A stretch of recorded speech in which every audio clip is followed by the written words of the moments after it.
Эртний Египтийн бурхад. Одоо ярих гэж байгаа 15 бурхтаас эртний египчүүдийн голчлон шүтэж ирсэн Анубис болон Ра бурхан илүү онцолж ярив. 1. Анубис.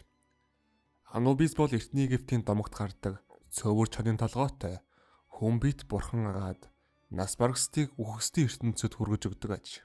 Эртний Египт хэлээр Анубисыг Эмпу хэмээн нэрлэдэг байв. Анубис гэдэг нь грек нэр гэн. Анубисын талаар дурдсан хамгийн эртний бичмэл манай эртний өмнөх 4000 гаруй жилийн тэртет буюу хуучин эзэнт гүрний үед бичигдсэн байдаг аж. Тэрхүү бичээст Анубисыг Фараоны оршуулгаас оролцсон хэмээн бичсэн байдаг аж. Анх Анубис нь үхлийн дараах амьдрал хийгээд үхэгсдийн ертөнцийн гол бурхан гэгдэг байсан агаад хожим дундад эзэнт гүрний үеэс түүний байр суурийг Осирис орлуулсан түүхтэй гэнэ. Харин Анубис нь үхэгсдийн бууш муухныг сахин хамгаалагч болсон байна. Ихэнхдээ тэр хагас хүн, хагас цөөврийн дүртэй эсвэл яг л хүн лугаа адил хоёр хөл дээрээ зогсох бүтэн цөөврийн дүртэйгээр дүрслэгдсэн байдаг байна. Жинхэнэ цөөвөр чон нь эртний Египтэд байсан ба оршуулгын газруудаар хэрэн хисч нас баргасдын хүүр булшийг ухаж тэдний цогцос зэгээр хоолдог байсан нь ихээхэн хор уршиг тарж байлаа хэмээн бичигдсэн байдаг аж. Анубисын арьс нь өвөрмөц хар өнгөтэй. Хэдийгээр жинхэнэ цөөвөр чоны өнгөтэй тохирохгүй байгаа боловч тэдний энэ өмхөрч чадсан мах нэл мөрний хөрс мэт хар энэхүү өнгө нь дахин төрхийг бэлэгддэг байна. Оршуулгын ёслол буюу үхэгсдийн занданшуулсан ёслол бүхий олон бичвэр зурагт. Анубис нь талигачийн тэргүүн хавьд суугаад тэднийг хамгаалж буугаар дүрслэгдсэн байдаг аж. Занданшуулах ёслолын үед гол үүрэг гүйцэтгэж байгаа буюу оршуулах ёслолыг удирдах байгаа хүн нь Анубисын баг хослыг өмссөн байдаг. Үхэгсдийн номонд Анубис нь ертөнцийн хоёр үнний танхимын гол талигаачдыг үхэгсдийн ертөнцөд очихоос өмнө тэдний үн цэнийг нүгэл буйныг хэмжиж угаар дүрслэгдсэн байх ажээ. Шинэ хаант улсын үеийн бунхны бичээсүүдэд Анубис нь 9 номын орой задрахаагаад Египтийн бүхий л дайснуудыг иргэшээлдээ оруулсан байдлаар дүрслэгдсэн байдаг байна. Домогт өгүүлснээр бол Анубис нь Осирис болоод Нефтисийн хүү ажээ. Үхэгсдийн ном бичигдснээр бол Нефтис нь эртний Египтийн шөнө болоод түнэр харанхуй охин тэнгэр гэнэ. Ийм ч учраас түүний хүн түнэр харанхуй өнгө болох хар өнгөтэй төрсөн ажээ. Нефтис нь цорын ганц эгч Исисийн хамтаар аж төрдөг байлаа. Нэгэн шөнө тэд хамтдаа аялж явахдаа Нефтис үхэгсдийн ертөнцөөс дүү Осирисыг олж харжээ. Дүүдээ дурлаж мансуурсан Нефтис өөрийн эгчийн тусламжтайгаар Осирисыг үхэгсдийн ертөнцөөс гарган авч хоёр үнний танхимд аваачин түүнд мөнхийн амьдралыг өгчээ. 2. Ра. Ра нь эртний Египтийн нарны бурхан юм. 5 дугаар династигийн үед тэр эртний Египтийн шашны гол бурхан болж голдуу үд дүндийн нараар төлөөлөгддөг байв. Нэрний утга нь тодорхойгүй бөгөөд хэрвээ нар гэсэн утгатай биш бол бүтээгч хүч буюу бүтээгч гэдэг үгтэй холбоотой байж магадгүй гэх таамаглал бий. Тэнгэрлэгт өдрөх нь янз бүрийн амьтдын толгойтой хүн шиг харагдаж байна. Учир нь тэр өөрийгөө янз бүрээр харуулдаг. Түүнийг ихэвчлэн кобрагаар дүрслэлсэн том нарны диск бүхий толгоон хувцас өмссөн шонхрын толгойтой хүнээр дүрслэлсэн байдаг. Ра болон түүний хуйлгаан дөрүүдийг эртний Египтэд хамгийн чухал гэж үздэг байсан бөгөөд тэднийг бурхтын эцэг гэж нэрлэдэг байв. Түүнийг орчлон ертөнц бусад бурхад болон бүх амьдралын хэлбэрийг бүтээсэн гэж үздэг. Иймээс түүнээс гаралтай бусад бүх бурхад дарих нь түүний зарим талыг төлөөлдөг. Үүний нэгэн адил тэрээр бүтээгч байхдаа өөрийн бүтээсэн бурхтынхаа шинж чанарыг төсөөлдөг. Мөн тэрээр бусад бурхадтай тэр бай тухай хуйлгаан дөрүүдтэйгээ нийлж нийлбэл бурхад үсэх чадвартай. Ингэснээр тэрээр өөрийн эрх мэдэл болон бусад бурхны хүчийг хоёулангийн эзэмшдэг. Ра бол дэлхийд гэрэл гэгээ авчрах үүрэгтэй байсан. Ингийн тул тэр модон нарны завиндаа нарны дүрээр тэнгэрт аялна. Шөнийн цагаар тэрээр эмх замбраагүй байдлын эсрэг тэмцэхийн тулд далд ертөнц рүү аялдаг байлаа. Түүнийг далд ертөнц рүү ороход Рагийн дүр төрх өөрчлөгдөнө. Шонхрын толгой нь хуцсны толгой болж хувирдаг. Тэрээр эмх замбраагүй байдлыг ялан дийлж үүрээр дахин тэнгэрт харж ирдэг. Раг эртний хаант улсын ихэнх үеэс болон эртний хаант улсын дунд үеэс шүтэж ирсэн. Түүний нэр хүнд огцсон өссөн. Ра болон түүний дөрүүд олон мянган жилийн турш Египт даяар олон шашинжлагтай байсан бөгөөд олон нарны сүм түүнд зориулагдсан байв. 3. Осирис.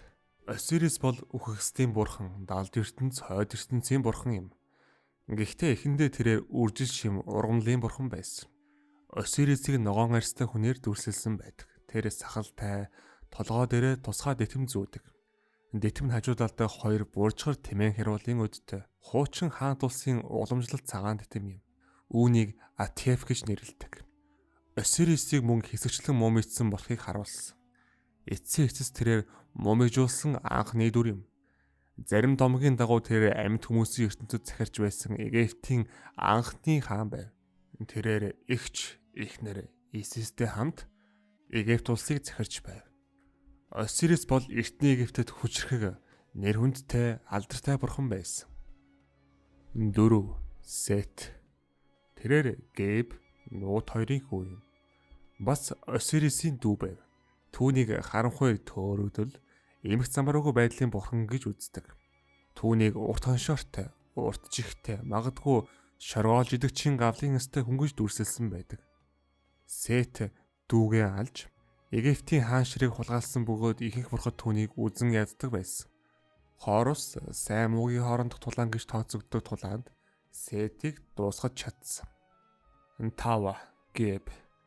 Тэрээр Сет, Нефтис, Осирис, Исис нарын эцэг бурхан байсан бөгөөд толгой дээрээ галуутай хүн гэж дүрслэгдсэн байдаг.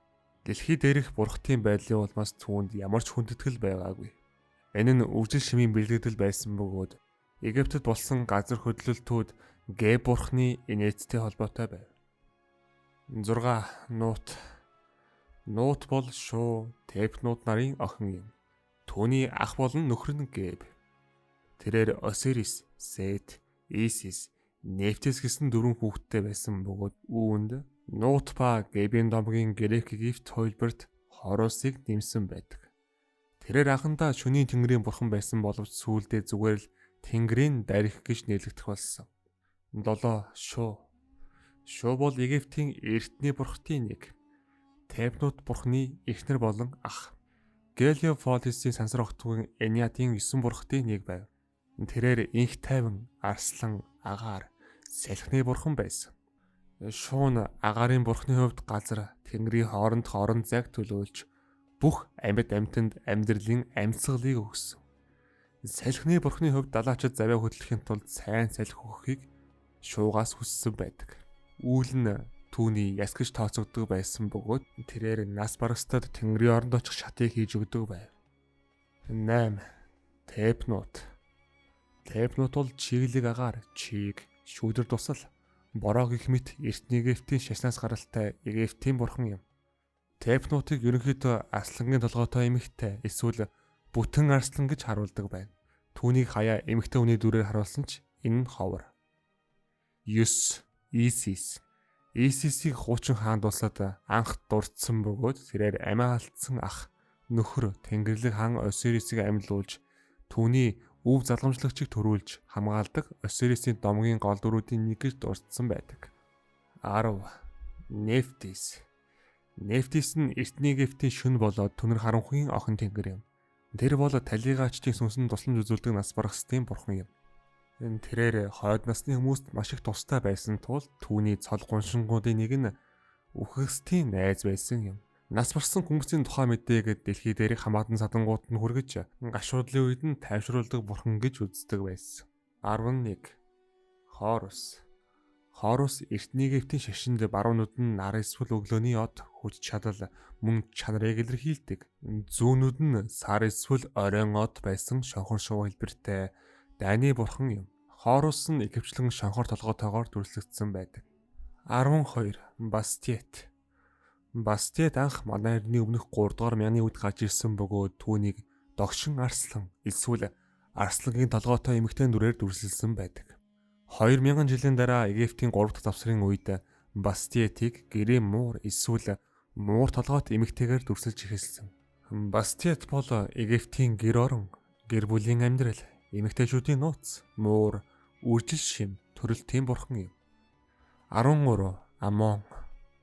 Амон бол агаарын бурхан байсан бөгөөд энэ нэр нь нуугдсан гэсэн утгатай байж магадгүй юм.